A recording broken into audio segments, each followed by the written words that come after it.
किसानों को साग सब्जियों के सही दाम नहीं मिल रहे हैं। हरियाणा में खासतौर पर टमाटर के दाम में भारी गिरावट आई है। इसमें हरियाणा सरकार की भावांतर भरपाई योजना भी किसानों की खास मदद नहीं कर पा रही है। इसके तहत 6 रुपए किलो से नीचे टमाटर बिकने पर किसानों को हुए नुकसान की भरपाई की जाएगी। अभी टमाटर की लागत 10 रुपए किलो है। ऐसे में अगर किसान ने 3 रुपए किलो में टमाटर बेचा तो सरकार 6 रुपए किलो के हिसाब से भरपाई करेगी। इसके बावजूद किसानों को 1 रुपए किलो के हिसाब से घाटा उठाना पड़ेगा। बीते दिनों भिवानी के तोशाम क्षेत्र के किसानों ने टमाटर की खेती में नुकसान की भरपाई के लिए बेमियादी आंदोलन तक करने को मजबूर हुए थे। और टमाटर पर राज्य सरकार ने जो भावांतर है उसको 6 रुपए मुकर्रर किया है। और ज्यादा बातचीत करते हैं, हमारे साथ टमाटर के किसान हैं हरियाणा से, तोशाम इलाके से, और ये हैं रमेश पंघाल, जिन्होंने पिछले दिनों अपनी टमाटर की बड़ी फसल खुद ही रौंद दी थी, फेंक दी थी मजबूर होकर। उनसे समझते हैं कि आखिर जो भावांतर की जो ये रकम तय हुई है, अभी भी ये किसानों के लिए घाटे का सौदा है या वो खुश हैं। जी रमेश जी, बताएं, जो सरकार ने 6 रुपए भावांतर की रकम मुकर्रर की है, उससे किसानों को फायदा या नुकसान, या वो संतुष्ट हैं या अभी भी नाखुश हैं? ये ऐसा है बहन जी, किसान के साथ क्या हुआ है, किसान वो कहते हैं हमारी हरियाणवी भाषा में कि बाज से चोर की लंगोटी भी मिल जाए तो बहुत है। वो बना हुआ है कि कुछ ना मिलने की बजाय कुछ थोड़ा मिल रहा है, उसी से संतुष्ट हो रहा है। किसान को कम से कम 7 या 8 रुपए कम से कम लागत आती है पकाकर तैयार करने में। लेकिन वहाँ पर जो प्रोटेस्ट चल रहा था, वहाँ पर कई गाँव की पंचायतें बैठी हुई थी, कई संगठनों के प्रतिनिधि बैठे हुए थे। हमारे कृषि मंत्री के आश्वासन पे उन लोगों ने धरना उठवा लिया कि भाई अब कृषि मंत्री ने आश्वासन दिया है कि जो भी पीड़ित किसान है लॉकडाउन की वजह से, हम उनके लिए कुछ ना कुछ जरूर देंगे।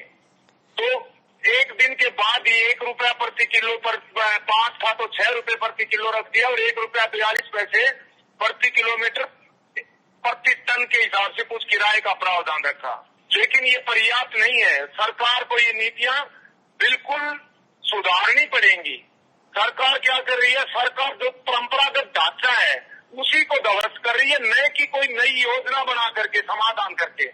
अब वैसा ही धान वाले किसानों का हाल है। ये बताइए कि भावांतर में आपने बताया कि पहले 4 रुपए था, फिर 5 रुपए किया और अब 6 रुपए, तो ये बार बार सरकार बदलाव क्यों कर रही है, क्या लगता है आपको?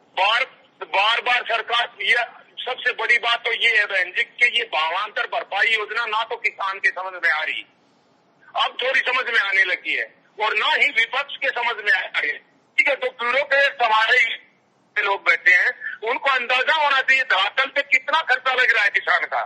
सबसे बड़ी दिक्कत है, जितनी भी योजनाएं बन रही है उनमें किसान की भागीदारी नहीं है। अगर वो किसान से पूछकर भाई तुम्हारा खर्चा क्या लगता है, कल्टीवेशन की कॉस्ट कितनी आती है, लीज पर लेते हो कितने में लेते हो, हार्वेस्टिंग की कितनी कॉस्ट आती है, और खाद दवाइयाँ स्प्रे और भी ट्रांसपोर्ट किराया तुड़ाई फुड़ाई कितना खर्चा आता है, तो अगर वो पूछे तो योजनाएं अच्छे ढंग से बने। लेकिन किसान की भागीदारी नहीं है इनमें।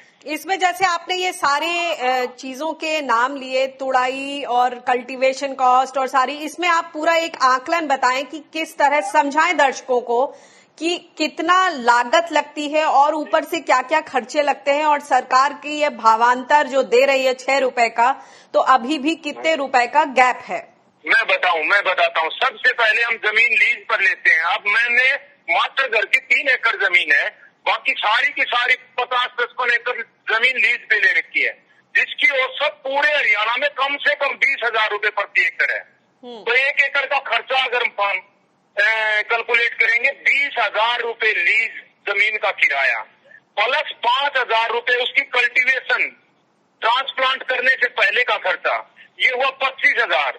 जैसे उसमें डिस पलाऊ है, रो से बान होते हैं, खाद जोती जाती है, फिर हम 1 एकड़ का बीज लेके आते हैं, कम से कम 3,504,000 रुपए का, फिर 1 महीने तक उसकी पनीरी तैयार करते हैं तो 2,000 रुपए खर्चा उस पर आता है प्रति एकड़ का, फिर हम उसको ट्रांसप्लांट करते हैं, 2,000 रुपए की लेबर लगती है हमारी, फिर हम उसकी हार्वेस्टिंग करते हैं, कम से कम 2,000 रुपए में 5 बंदे 1 एकड़ में करते हैं, तो 5 बार 6 महीने हार्वेस्टिंग होती है, लगभग 10,000 रुपए खर्चा आया उसका। फिर उसके ऊपर से जो माइक्रो न्यूट्रिएंट है या फसल के ऊपर से खाद डलने वाली खाद होती है, लगभग 8-10 हजार रुपए उनका खर्चा आता है।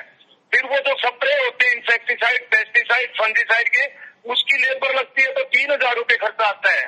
अगर हम 5 एकड़ के ऊपर एक रखवाला रखे रात को नील गाय से या उसमें इरिगेशन के लिए 5 एकड़ पर एक बंदा रखे तो 15,000 रुपए पर एकड़ का लगभग वो लगता है। तो बहन जी इस तरह से करके बिल्कुल ईमानदारी से 85 या 90 हजार रुपए में 1 एकड़ टमाटर की फसल सिर्फ पक के तैयार होती है। और इसके बाद क्या होता है, जो टमाटर की तुड़ाई होती है वो 30 रुपया प्रति 25 किलो, यानी कि 1 रुपया 10 पैसे उसका तुड़ाई का खर्चा हुआ। फिर 11 रुपए उसकी ग्रेडिंग और लोडिंग, तो लगभग ये मान के चलो आप 40 पैसे उसका खर्चा आया। अगर हम उस टमाटर को जालंधर, चंडीगढ़ कहीं मंडी में लेकर के जाते हैं तो लगभग 1.5 रुपया उसका खर्चा आया। फिर मंडी का खर्चा आया, उसके बाद भी 4 से 5 रुपए तक खर्चा, तो फसल पकने के बाद मंडी तक पहुंचाने का आ जाता है किसान का। अब ये रख रहे हैं 6 रुपए किलो सारा, मैडम कम से कम 8 या 9 रुपए लागत आती है प्रति एकड़। 9 रुपए 8 रुपए में टमाटर पक करके मतलब जुताई करने से लेकर मंडी तक पहुंचाने का खर्चा आता है। तो आपको लगता है कि जिस तरह का दबाव बना पिछले दिनों उसकी वजह से ये भाव जो है 6 रुपए तक आए, और अगर आप लोग और दबाव बनाएंगे जैसे कि हमने धान के मामले में देखा, कुछ और दबाव बनाने से किसान एकजुट होकर आएंगे, अपनी मांगों को सामने रखेंगे, तो सरकार विवश होगी आपकी बातें सुनने के लिए? जी बिल्कुल बहन जी, देखो सबसे पहला सबसे फ्रेश अगर किसी को जाता है तो जो कवरेज आप जैसे भाइयों ने, पत्रकार बंधुओं ने उठाया एक किसान का मुद्दा, सरकार के ऊपर दबाव बना। अब धीरे धीरे इसी तरह से किसान लड़ाई लड़ेगा अपने एक विषय के ऊपर। अब जितने बड़े किसान यूनियन या संगठन आते हैं वो इंटरनेशनल लेवल की बातें करने लग जाते हैं, उनसे कोई कुछ नहीं होने वाला। अब किसान अपने अपने स्थानीय एरिया में संगठित होकर के आवाज उठाएगा तो बहुत कुछ संभव है। जी बहुत बहुत शुक्रिया इस बातचीत के लिए। धन्यवाद बहन जी, धन्यवाद।